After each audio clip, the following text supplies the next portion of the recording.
best friends and next-door neighbors, Willow and Lillian, spill the tea on murder, mysteries, and other things that go bump in the night. So get your favorite teacup ready, and let's get into it.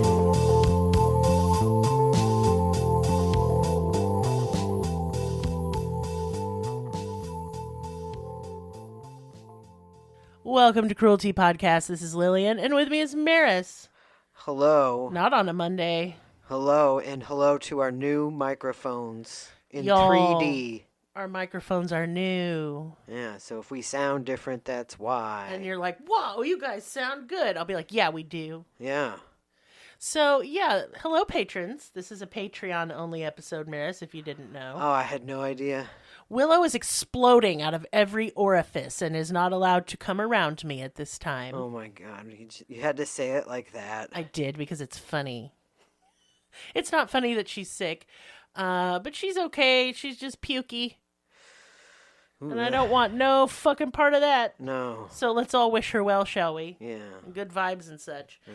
So this is a cold case, question mark. It's weird, and it's just really strange. You know nothing about it. No. And so that's really fun when you don't know. That is the formula we decided on. This one is open to so many theories. I want you guys to give your theories in the comments or in the Discord about what you think happened. So just keep that in mind. Yeah. So today we're talking about the mysterious disappearance of Dr. Sneha Philip. That's a good name. Yes, she's from India. Oh, Sneha. It's good. I like her name. I think it's actually kind of pretty. Yeah. She vanished on September 10th, 2001 in New York City, the day before the terror attacks on the Twin Towers. She was initially listed as one of the victims of the attacks and is even on the memorial at Ground Zero. However, it is more than likely she met with foul play the night of September 10th in a totally unrelated incident. Dun, dun, dun. So why is she listed as a victim of the terror attacks? Well, it's a complicated story, and her case, it's like in this limbo between solved and unsolved. And there is a mountain of misinformation. So here we go. Sneha was born on October 7th, 1969 in Kerala, India. She is the middle child of 3. She has 2 brothers. Her family moved to Albany, New York when she was young, and later the family moved to the town of Hopewell Junction in Dutchess County, which is also in upstate New York. After she graduated high school, she went to Johns Hopkins University, and y'all, that university is no joke. She is a smarty pants. Okay, cool. She was very clever, very creative, little ADHD going on. And so as she continues on in her life, she starts to have some problems. I can attest that I was gifted and talented in school. Did not like school, but I was good at it. And I got offered to go work for the FBI when I was a junior. Just a bunch of I just almost got held back in the 4th grade. Well, you have dyslexia, and I think it really fucked you up. Yeah. I was so bad at school. Just your C'est, D'est student. Straight A's. I dropped out of high school, y'all, with a 4-point grade average. That's my flex. So she went on after graduating from Johns Hopkins to the Chicago School of Medicine to become a doctor. And this is where she met her future husband, Ron Lieberman.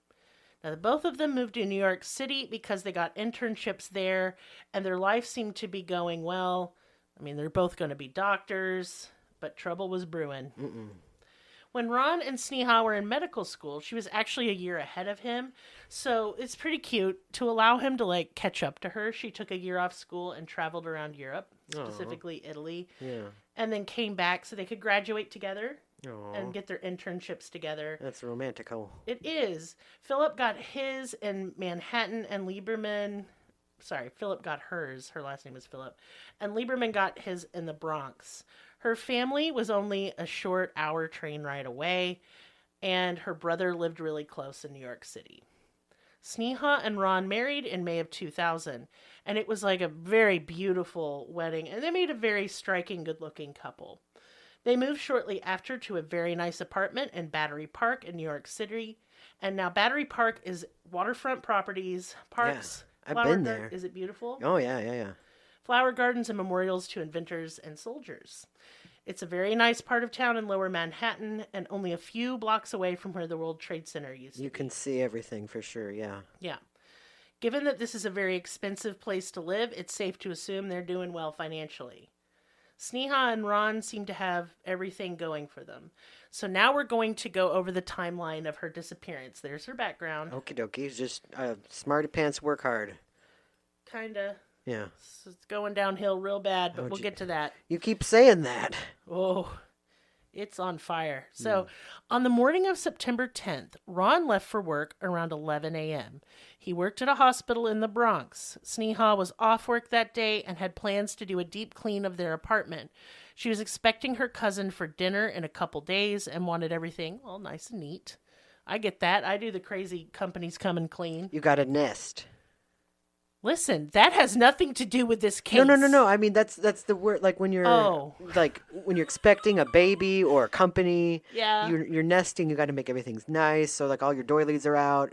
Okay, so for those of you who don't know, Maris has his phrase a word that he uses for the type of messes that I make. Would you like to explain? Okay, so you make nests, and that is like the two main places you're at is on the bed and at your workstation desk.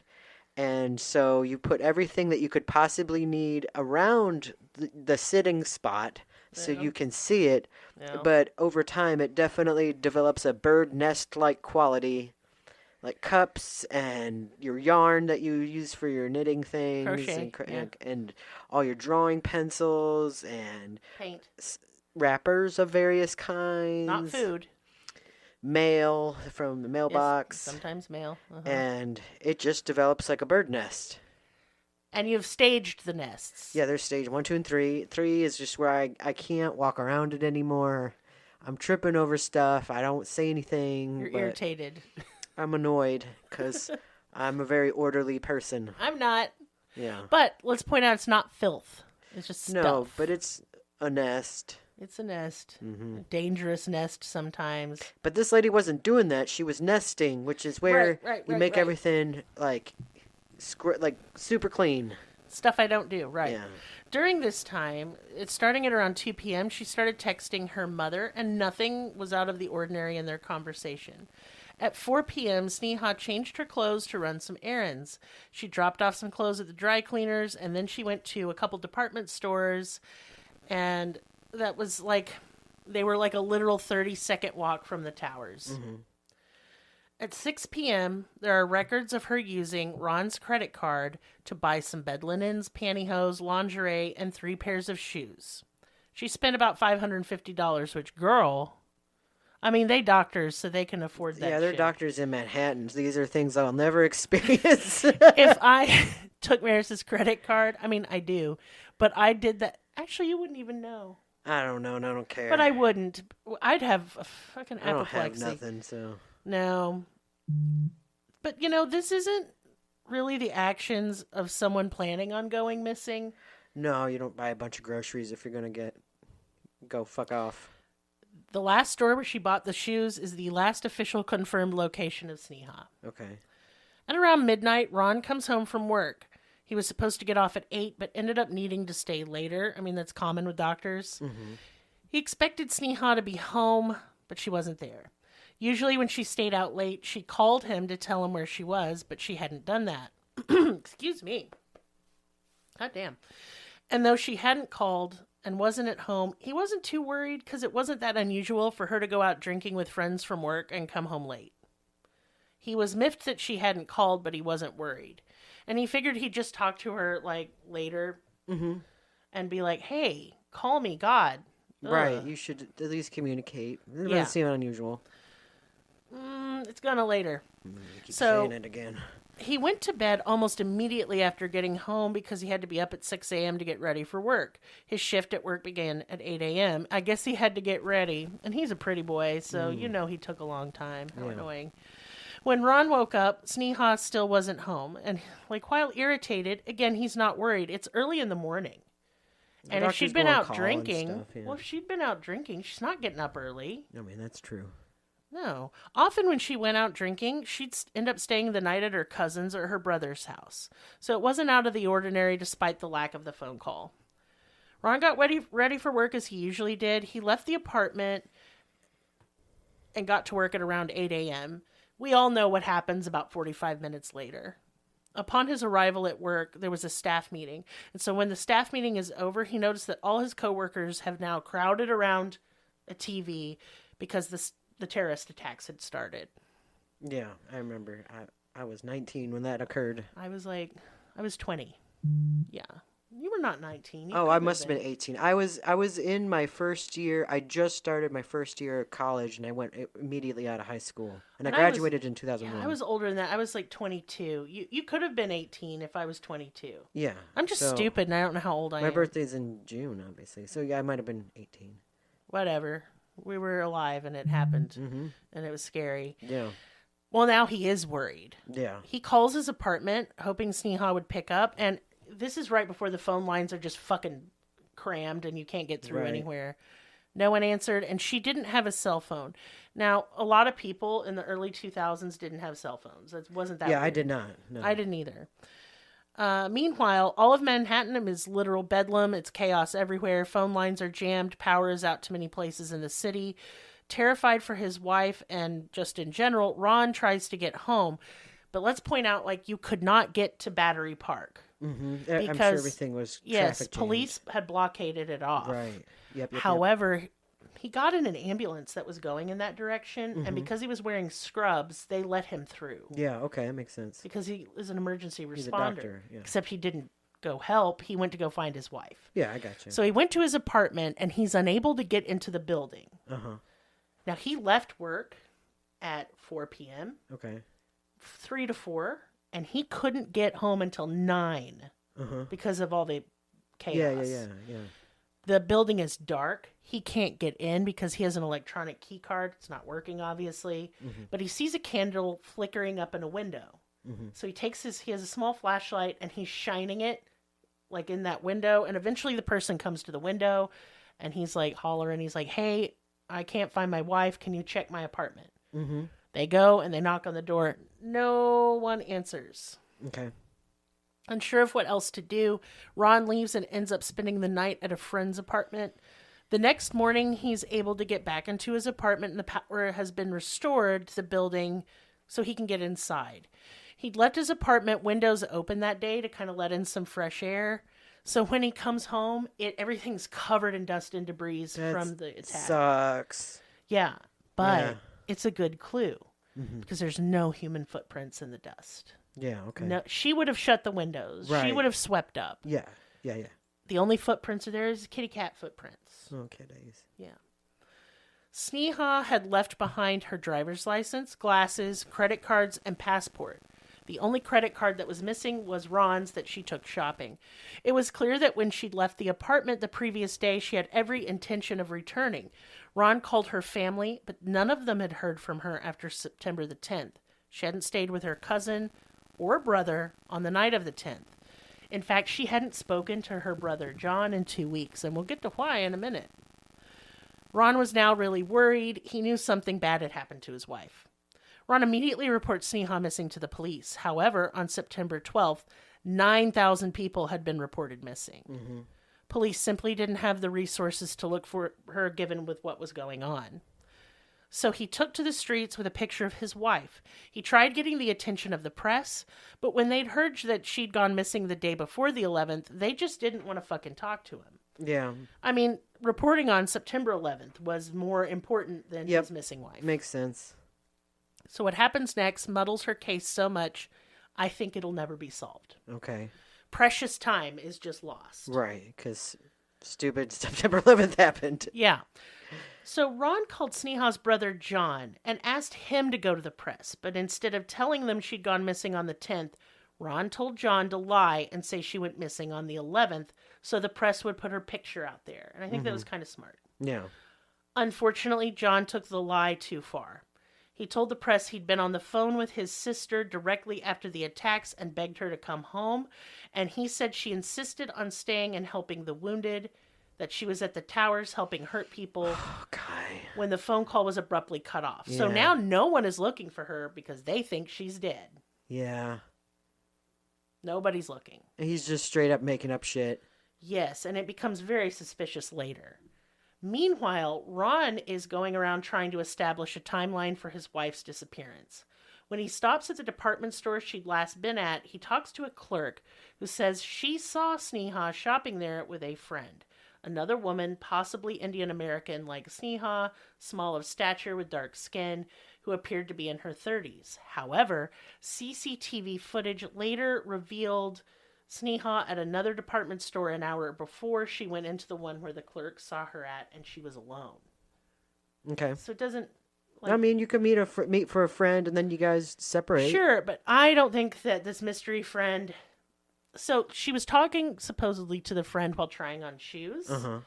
And the shoe store, I looked at pictures of the inside because that's how deep I went on this one. Uh-huh. The benches were really small. Okay. So it's possible she was sitting next to a woman and they were just not friends. They were just talking while they were trying on shoes. Yeah. I mean, because it's New York. I just can't. I just don't think that it's that suspicious. There's just people everywhere. Exactly. And like I said, you could meet with a friend and then you guys like, oh, we're done now, and just go your separate ways. Maybe they just wanted to go shoe shopping and then had some coffee. Then she had an appointment or something. Who the fucking knows? Yeah. Ron ended up filing another missing persons report. The police, however, went with the idea that Sneha died in the attack. Frustrated, Ron hired a private investigator. The investigator, after talking to and interviewing clerks and her friends and family and everything, told the family to hire a psychic. Thanks, guy. Oh, come on. I'd get a different private investigator or something. They did, though. They flew the psychic in from Pennsylvania. They were desperate to find her. I feel so sad for them. Yeah, I just feel like nothing, no good could come of this. Yeah. So the investigation from the private investigator didn't really turn up much. There was a phone call from Ron and Sneha's home phone, to Ron's cell phone at 4 a.m.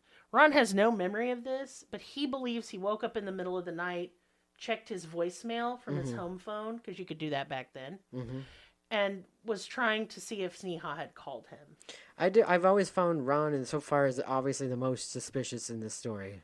Good. Okay, good. This motherfucker. Get to him in a fucking minute, this piece of shit. It was the delay that made me suspicious. Him just not being worried. Yeah, that's the delay. Like, let me tell y'all, when I go to the store and my store's far, it takes me like an hour there and back to get to the goddamn store. Walmart? Yeah. If I don't text Maris, he assumes I am dead and he is like in a ball. And well, we might be weird. I don't know. We are a little codependent. But anyway, I think wrong because of the delay. Yeah. I mean, he doesn't believe that Sneha... We're just going to stick with the story so far, and we'll see what you think later on. He didn't believe Sneha came home between the hours that he went to bed and got up for work. After that shopping trip, she has vanished. CCTV from the lobby of their apartment building showed a woman who resembled Sneha in height and stature 3 minutes before the first plane hit. She goes to the elevator, but then stops and hurries outside. It's likely the woman heard the plane hit and was going out to look what the fuck was going on. Right. That woman isn't seen on CCTV again that day. Now, it's impossible. I've watched this footage. It is impossible to tell if it's Sneha or not. Okay. Because it is really bright. It's 2001 footage. Yeah. Well, it's really bright in the lobby, and she's just a silhouette. Okay. Like, the footage is overexposed. And Ron says he's not sure it's her. The family and the police at the time believed it was her. But who knows? In October, this is where we start getting sus of Ron. For me, anyway.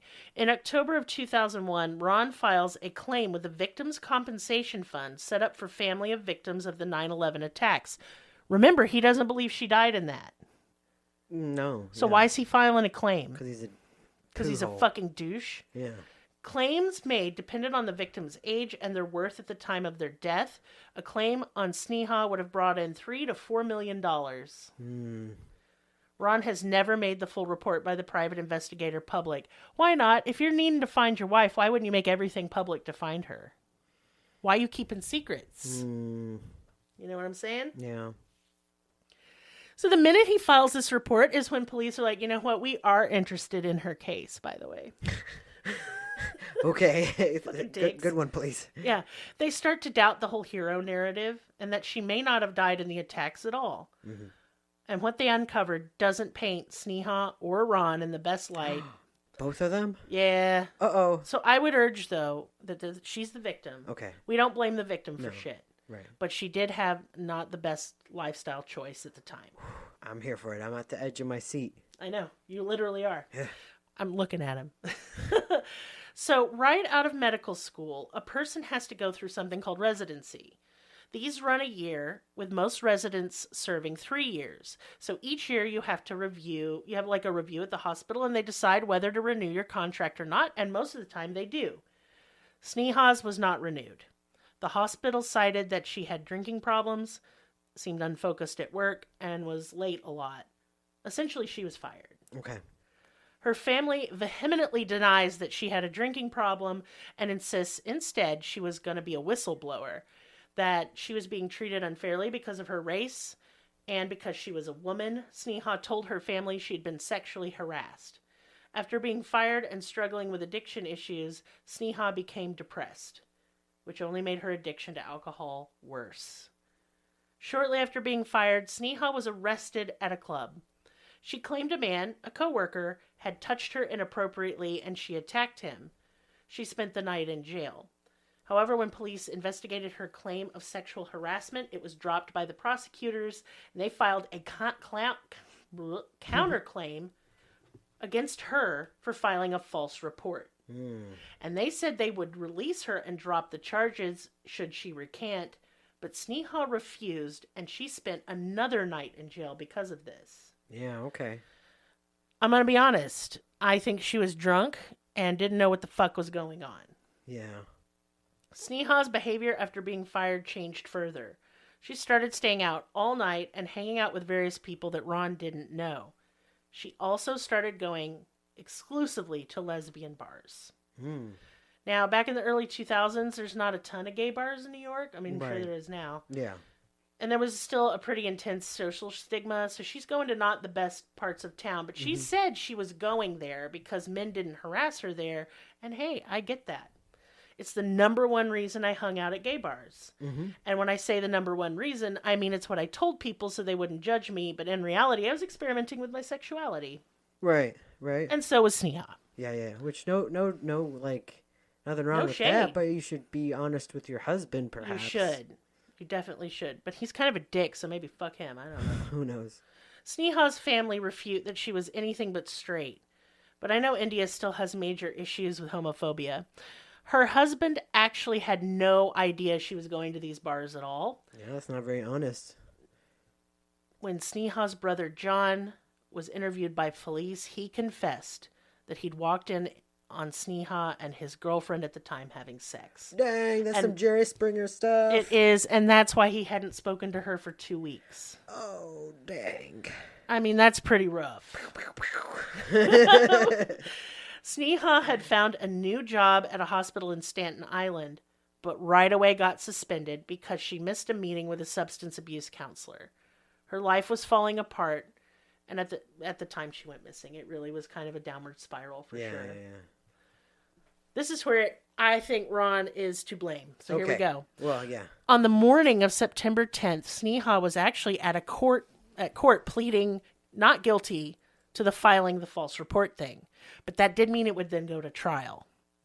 Ron had gone with Sneha to this court appointment, and after they were seen getting into a really intense argument over her bisexual experimentations with women. In addition, Ron was angry with her substance abuse issues and that she had started also taking drugs in addition to drinking heavily almost every night. They are fighting publicly real bad. They are exploding, and I wish I was there to see it. No, it's sad. Sorry. Sneha was reported to have stormed off directly after this fight. Given what the police investigation uncovered, Sneha's name was removed from the official list of victims in 2004, and they suspect she met with foul play. Her official date of death is now September 10th, 2001. The Victims' Compensation Fund denied Ron's claim. The hospital that fired her denied that Sneha ever made any claims against her male coworkers for sexual harassment or anything to do with her race. She was fired for being late too often and for her issues with drinking. She was drunk at work. Ron insisted that though she was meeting with women at these bars, this pisses me off so much, and going home with them, that nothing abnormal was going on. First of all, being gay is not abnormal. Well, maybe that's normal in his life. No, he said mean shit about gay women, Oh. so fuck him. That they just hung out and they made paintings together, Maris. They were just great girlfriends. It's stupid. They were sleeping together. She was sleeping with strange women she picked up at bars, which is fine. Yep. You know, like you do. All right, so here are the theories that have been put forth. Okay. And I will say this right now. My theory is never put forth in any of the podcasts or research that I did. Okay. The first one is that Sneha killed herself on September the 10th in such a manner that it made finding her remains after the terror attacks difficult, like the Hudson River. She lived right next to it. Okay. Her life was out of control. She'd effectively been fired from 2 jobs. Her marriage was in trouble, and she was struggling with alcohol abuse. Makes sense. She faced a trial for being accused of filing a false report against a coworker. That's really a lot for anyone to deal with. However, I don't think so. She bought shoes and lingerie, y'all. Oh, right. What are ladies That's doing? not something to do when you jump off a Hey, bridge. what are ladies doing when we buy some shoes and some lingerie? You're We gonna- hooking up. Yeah. She had a new lover. I guarantee you she was going on. She's pissed at her husband. Out of spite, she uses his fucking credit card. Maybe she's gonna run off. Is that what you think? I think she had plans to leave him for this woman. Yeah. This mystery woman. Right. Yeah. Suicidal people don't go on shopping sprees. Yeah, I was about to say, you don't usually buy new shoes when you're gonna jump off the Hudson Bridge. Now, it's either way. It could be for a new lover, or maybe she's trying to reconcile with Ron. You know? No. Based on what a train wreck I think that this has been so far, I think she's gonna Run off. Yeah. I thought so too. Here's my theory that literally no one said, and I don't fucking know why. Ron killed his wife, and the chaos of the following day helped him hide his crime. that was my first theory in my mind. Yeah. I believe this is the most likely. His weird refusal to make public the notes from the private investigator, him not being concerned his wife is out all night in New York City. I was about to say the number one thing was how long it took for him to be Here's like, the oh, big she's one. missing. She hadn't spoken to her brother in 2 weeks. Now, she might not have said why to him. I doubt it. But she would have said, me and my brother are fighting. So why'd you think she was at his house, you ding-dong? Not making sense, fucking Ron. Mm-hmm. Also, him... Now, he knows. He even said he does not believe she died on September 11th. Yet he files that claim for that money. Mm-hmm. Yep. That's so shitty and Yeah, so that's callous. really shady, for Someone sure. who would do something like that would definitely be capable of murder. And I wonder if partly, because his brother said, oh, she was a hero 9/11, they kind of were going to split the money or something. Possibly. I doubt that, though. I think her family wants to believe the hero narrative because, of course, they do. Mm-hmm. Wouldn't you rather believe that over your child being murdered? But it I was a would. completely different day. I know. They just thought she was out partying the night before and then got up in the morning, and on her way home, she's like, oh, I'm going to save people. Okay. I don't think so. There's another theory that she was in the towers at the time of the attack because in the text to her mother, she said the following day she had planned on going to a restaurant in the World Trade Center. I don't think she made it. I think she was too hungover from the previous night partying. Mm-hmm. Or she was already dead. I think she was already dead. Nobody saw that woman after 6 p.m. on September 10th. Right. Nobody, not When friends, he was not acting family. weird and coming up with stupid stories. He never told the police that he went with her to court and had a fight with her. Right. They found that out. Anytime so the you're hiding police, stuff, and because they're he was gonna already find out. hiding shit. Yeah. Oh, he's doing all the right thing. Bullshit. No, no. Once again, it was the first thing that he does when he finds out that she's missing, which is fucking nothing. Yeah. Also, his weird insistence that she wasn't bisexual. And he was Clearly, she very much is. when the police said, hey, she slept with your brother's girlfriend. He's still saying, no, she didn't. Well, there's a dude that said that she did because he saw it. Her own brother. Right, which is pretty credible. I would think so. Yeah. Yes. I think she didn't have any enemies. She really didn't. Just Ron. Just Ron. He stood the most to gain from her death. Right. For sure. Yet another theory is that she ran off to start a new life. Won't even get into it. That's dumb. You don't leave your glasses. Right. All she had was temporary contacts in when she went missing. You don't leave your glasses. Mm-hmm. I'm married to a blind man. He don't leave his glasses anywhere. Nope, I do not. Here's the last theory. is that she had met someone at a bar that night on September 10th, a stranger. Yeah. She went home with them and met with foul play. I mean, that's more possible than her taking her life or running off. Or saving that people. Shit out. But nobody at any of those bars saw her that night. Mm-mm. I don't think she made it to no bar. I think she went home, and I think he killed her. I think so too. I mean, I'm just using Occupant's razor, so it's just Are we allowed to say our opinion, or are we getting in trouble? Well, this is Patreon. Oh, okay. I can say my fucking opinion. Oh, okay. I mean, when I say I think it's the most probable, doesn't mean I'm saying he did it. I'm saying if I were police, that's where I would be looking the most. And I'm sure that they are. They ain't got no evidence. Mm-mm. Any evidence they could have had is gone. It did. So that's why I think her case will never be solved. Yeah. Unfortunately. But I found it really interesting. It was very twisty-turny, you know? I didn't see the LGBT angle. No. Well, because her family, I feel so bad for them. Yeah. Because they insist she was a victim of the terror attacks and she died saving people. Because I think they want to believe that. I think if she'd had her shit together, she would have. Yeah, I mean, she was a doctor, right? Yeah, she was a doctor. Yeah. She was very smart, very compassionate person. But I think she was sad because she wasn't being true to herself. Yeah, for sure. I definitely think that her alcoholism was that way too. Wind up in similar situations. Yeah. Also, y'all, at the time, being gay was dangerous. It's still dangerous. It's still no good now. No, but it was really dangerous back then in New York City. And I don't leave off the possibility that someone saw her maybe being flirtatious with a woman and they hurt her because of that. Yeah, possible. I mean, the Hudson River's right there. Right. And then, of course, any evidence is just fucked because of September 11th. Right. It dumped how much carcinogenic dust everywhere. Yeah. It's terrible. Everywhere.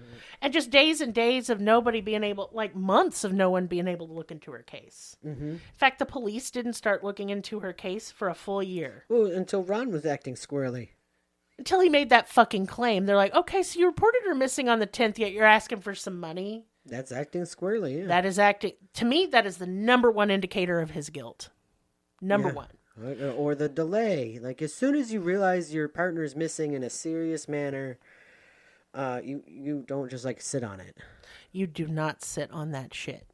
I wouldn't. Mm-hmm. I would be calling every hospital. I'd be pounding the streets. I'd be screaming and crying. Yeah. It'd be a whole jamboree. So, I want to know what you guys think. Tell me in the comments, or if you're in Discord... tell me there what you think happened. I'm just curious if anybody has any theories like nobody else came up with. It's a very interesting case that I think all theories are possible because there's so little evidence. Mm-hmm, mm-hmm. Yeah. And if you're not in the Discord, get in there. Get in there. What the hell's wrong with you? I'll leave a link in the comments. Don't be scared of Discord. It's just a chat, y'all. It's not scary. We're just talking about what we made for fucking dinner, for Christ's sake. Chat room from like the 90s. It very much has that vibe, yeah. I love it, actually. I really enjoy our Discord. Right. Come show me your dogs. Show me your cats. I like them better. Wow, Meredith. I'm just biased. He's a cat person and I'm a dog person, but together we found love. It's true. And now we have cats and dogs. Well, you have a dog that's a lot like a cat. I don't think she's like a cat. She's just small. She licks her paws and rubs her head with it. Yeah, that is cute. Yeah. It's cute. Yeah. But she's a dog. She's very annoying, but I love her more than life itself. Anyway, I love you all more than I love life itself, and I appreciate you. And I want to welcome our new patrons. Hello. Yeah, hello. Welcome.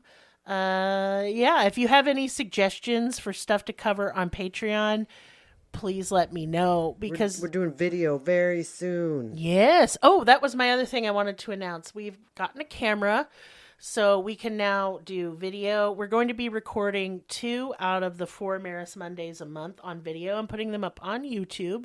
But we're giving patrons special videos. We're going to. Are we getting nude or? Absolutely fucking not. Oh. No. Remember, the butt tier is like $1,000. Right. So no one's joined the butt tier yet. Are you disappointed? A little bit. I want my $1,000. I'll give you a butt. It'll be an artful butt. Yeah. I will take it during a sunset, the picture. Yeah. We have a foot tier as well. That's the discounts, $500. I'll give you pictures of my feet. Yeah. I thought it was 1 foot. Well, whichever. You're the one who's paying, so. Jesus. Anyway, we're going to be making some like videos and stuff for you guys especially. And that'll be fun, I think. Yeah. Little documentaries and such. We're going to go on an actual like we're going to have a seance in a haunted hotel for you guys. We'll do stuff and you'll like it. That sounds like a threat. Yeah. Why are you threatening the tea bags, Maris? Got to shake them down sometimes. Wow. Yeah. But anyway, any suggestions for anything else you'd like us to video, we're here for it. As long as it's not like me pooping. I'm sorry, it's not going to happen. 1,500. I mean, if you paid me $1 million, I'll poop in a bucket and I'll film it. But my prices are steep. Yeah. What am I saying? I'm so cheap. I'd probably be like 150. All right. Yeah, here's some poo for you. Here's my poo. Yeah. I don't know why. No one wants What that. are we doing? We're going off the rails. All right. Anyway, I love you guys, and I'll see you next time. Bye.